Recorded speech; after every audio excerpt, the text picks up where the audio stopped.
അപ്പൊ നമ്മൾ ഇന്ന് മൂന്നാളും കൂടെയും കൂടിയിട്ട് ഒരു കാന്താരി മുട്ട സെറ്റ് ആക്കാൻ പോകട്ടെ. നമുക്ക് അതിനായിട്ടുള്ള സാധനങ്ങളൊക്കെ കണ്ടറിയാം.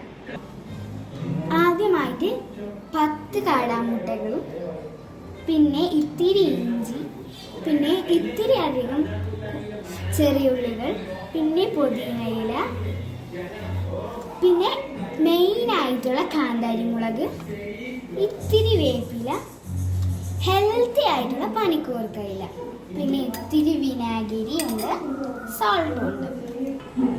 ഇതെല്ലാം നമുക്കിനി പേസ്റ്റ് ആക്കിയിട്ട് വരാം. ഈ ഒരു പരുവത്തിലാണ് നമുക്ക് ഇത് കിട്ടേണ്ടത്. ഈ ഒരു സമയത്താണ് വിനെഗറും ഉപ്പും ചേർക്കേണ്ടത്.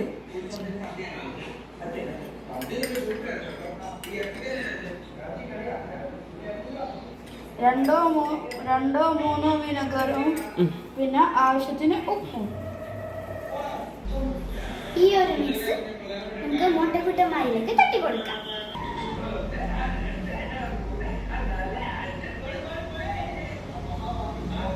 അപ്പോൾ നമ്മുടെ കാന്താരി കാടാമുട്ട റെഡി ആയിട്ടുണ്ട്. അപ്പോൾ നമുക്ക് കഴിച്ചു നോക്കാം.